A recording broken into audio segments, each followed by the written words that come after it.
Shalom, selamat pagi, selamat hari Minggu kepada Bapak Ibu, saudara-saudari yang terkasih, jemaat Tuhan, jemaat Gereja Baptis Indonesia Pertama Mojokerto. Pada hari ini, pada Minggu 26 Desember 2021, kita berjumpa lagi tentunya dalam ibadah online, dan kami berharap sukacita Natal yang baru saja kita lewati pada hari kemarin tetap ada dan senantiasa ada dalam kehidupan kami semua, dan mari kita siapkan hati untuk bisa masuk dalam ibadah pada pagi hari ini. Supaya jiwaku menyanyikan mazmur bagimu dan jangan berdiam diri. Tuhan Allahku, untuk selama-lamanya aku mau menyanyikan syukur bagimu. Bapak Ibu saudara-saudari yang terkasih, mari kita angkat pujian Sungguh Indah.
Bapa yang kami muliakan, Bapa yang kami puji dan kami sembah, pada saat ini Tuhan, pujian ini biarlah Engkau boleh melayakannya, dan biarlah hati kami dan pikiran kami boleh tertuju hanya kepada Tuhan.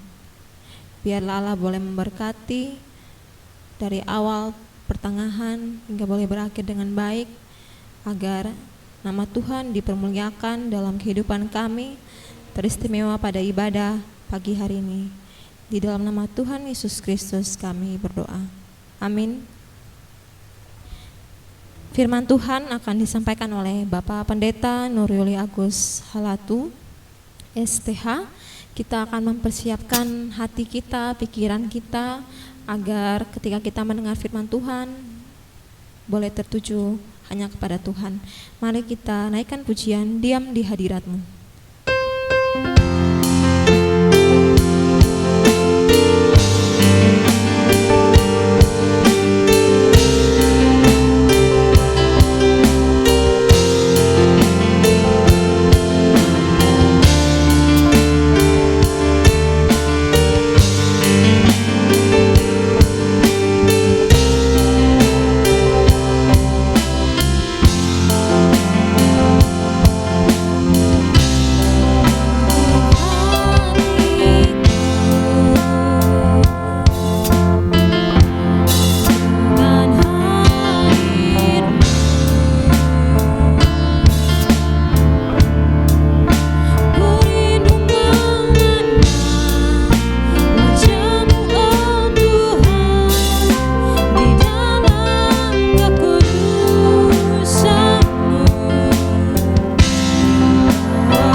Salam Bapak Ibu dan Saudara yang dikasihi Tuhan Yesus Kristus.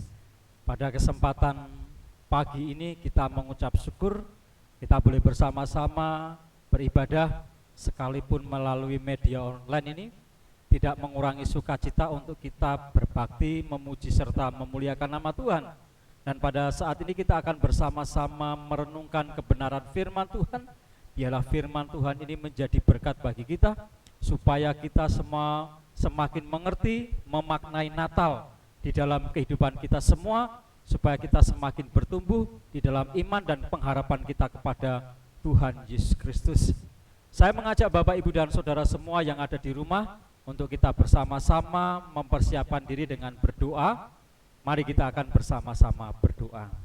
Bapa di dalam surga, saat ini kami siap untuk mendengarkan firman-Mu. Berkati hamba-Mu yang saat ini tidak menyampaikan. Tuhan mengurapi hamba-Mu. Biarlah kebenaran firman Allah ini memberkati kami semua, baik bagi hamba-Mu juga bagi saudara-saudara kami yang ada di rumah mereka masing-masing. Kami menyerahkan waktu kesempatan ini ke dalam tangan kuasa Allah. Di dalam nama Tuhan kami Yesus Kristus kami berdoa. Amin. Mari Bapak, Ibu, dan Saudara semua kita akan bersama-sama membuka Alkitab kita di dalam Injil Lukas, pasalnya yang kedua, ayat 6 sampai dengan ayat yang ke-7. Injil Lukas pasal yang kedua, ayat 6 sampai dengan ayat yang ke-7. Demikianlah bunyi firman Tuhan. Ketika mereka di situ, tibalah waktunya bagi Maria untuk bersalin. Dan ia melahirkan seorang anak laki-laki, anaknya yang sulung.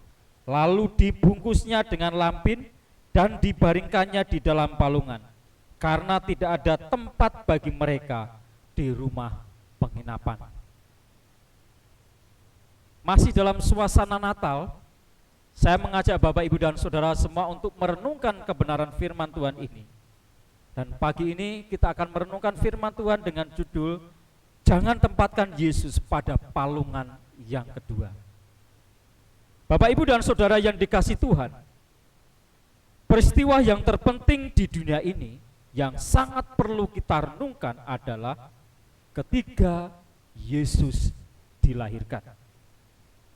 Di dalam Alkitab diceritakan bahwa ia dilahirkan di kandang hina, ditempatkan di palungan. Ketika bayi Yesus atau ketika Yesus ditempatkan di palungan, ini adalah sebuah bentuk penolakan. Nubuatan-nubuatan Nabi dalam perjanjian lama tidaklah disampaikan Yesus akan ditempatkan di palungan. Menempatkan Yesus di palungan merupakan penolakan terhadap Yesus yang adalah putra Natal. Karena itu Bapak, Ibu, dan Saudaraku yang dikasihi Tuhan, jangan tempatkan Yesus lagi dalam palungan yang kedua. Kenapa demikian? Yang pertama, karena palungan itu tempat makan ternak. Palungan adalah tempat di mana ternak-ternak akan mengambil sebuah makanan atau makanan yang disediakan oleh tuan yang memelihara. Yang memelihara ternak-ternaknya. Nah, Bapak, Ibu, dan Saudaraku yang dikasihi Tuhan, apa yang menjadi perenungan kita yang pertama ini? Saya ingin mengajak Bapak, Ibu, dan Saudara supaya kita jangan menjadikan Yesus hanya sebagai tempat untuk memenuhi kebutuhan jasmani, tempat untuk memenuhi keinginan-keinginan jasmani, tempat untuk memenuhi keinginan-keinginan daging. Tetapi Bapak, Ibu, dan Saudara, jadikan Yesus itu adalah Raja yang memerintah atas hidup kita. Jadikanlah Yesus itu adalah Raja yang memerintah hidup kita. Jadikanlah Yesus itu prioritas kehidupan kita untuk mengubah hati kita. Jangan menjadikan Yesus itu hanya sebagai sebuah keinginan-keinginan yang dapat memenuhi hasrat-hasrat kita. Jangan mencari Yesus hanya untuk kebutuhan saja. Yang kedua, Bapak, Ibu, dan Saudara, mengapa kita jangan menempatkan Yesus lagi dalam palungan? Yang kedua, palungan itu kotor. Palungan itu kotor. Ada banyak orang Kristen yang tidak tahan dalam iman. Ada banyak orang Kristen yang tidak tahan dalam pengharapan dan kasih pada Allah karena tidak menempatkan Yesus yang sesungguhnya, yaitu di dalam hidup dan hati mereka. Artinya apa, Bapak, Ibu, dan Saudara? Ada banyak orang Kristen oleh karena perbuatan-perbuatannya. Ada banyak orang Kristen oleh karena perilaku-perilakunya yang menjadikan Yesus tidak menjadi kesaksian oleh karena kehidupan orang-orang yang percaya. Nah, itulah sebabnya firman Tuhan di dalam kitab Amsal pasal 4 ayat 23 memberitahukan kepada kita, jagalah hatimu dengan segala kewaspadaan, sebab dari situlah terpancar kehidupan.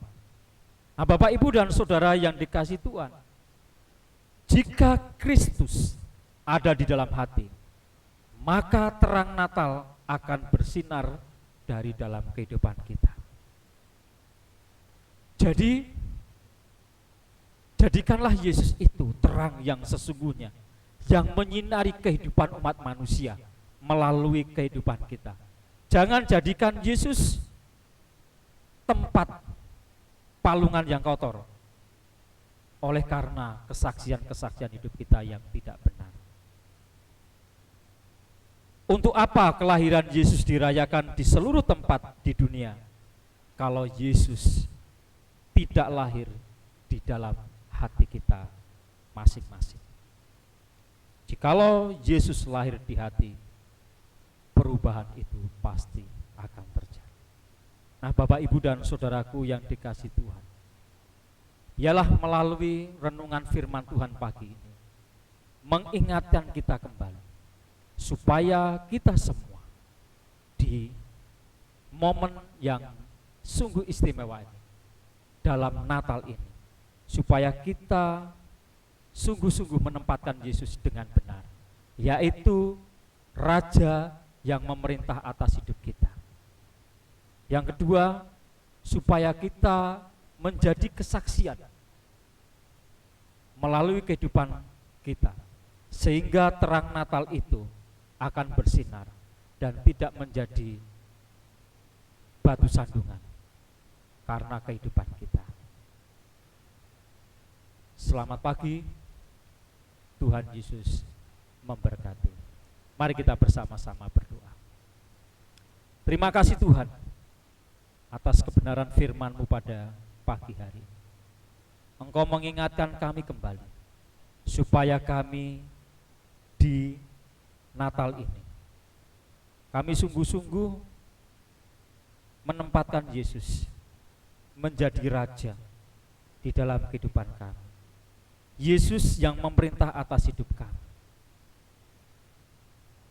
supaya kami pun melalui diri kami menjaga hati kami, supaya kami dapat memancarkan kehidupan yang benar, kehidupan yang menjadi berkat bagi banyak orang, sehingga terang Natal itu akan terus bersinar dalam kehidupan kami. Terima kasih Tuhan, Engkau meteraikan firman itu di dalam setiap hati kami. Biarlah di momen Natal ini kami boleh bersuka cita memuliakan Tuhan melalui kehidupan kami masing-masing. Terima kasih Bapa. Di dalam nama Tuhan kami Yesus Kristus kami berdoa. Amin. Bapak, Ibu, dan Saudara yang dikasihi Tuhan, selamat pagi, selamat hari Minggu, dan selamat Natal. Tetap jaga kesehatan, patuhi protokol kesehatan pemerintah. Marilah di momen yang Natal ini kita sungguh-sungguh merayakannya dengan penuh sukacita, memuliakan nama Allah melalui kehidupan kita semua. Selamat Natal, Tuhan Yesus memberkati. Bapak, Ibu, dan saudara semua. Amin. Baik Bapak Ibu sekalian, kita baru saja mendengar firman Tuhan yang disampaikan oleh Bapak Pendeta. Kiranya firman Tuhan boleh kita pegang setiap firman yang telah kita dengar, dan biarlah kita bisa menjadikannya suluh pedoman dalam kehidupan kami hari lepas hari. Mari kita responi firman Tuhan, kita naikkan pujian Ku Berikan Hatiku.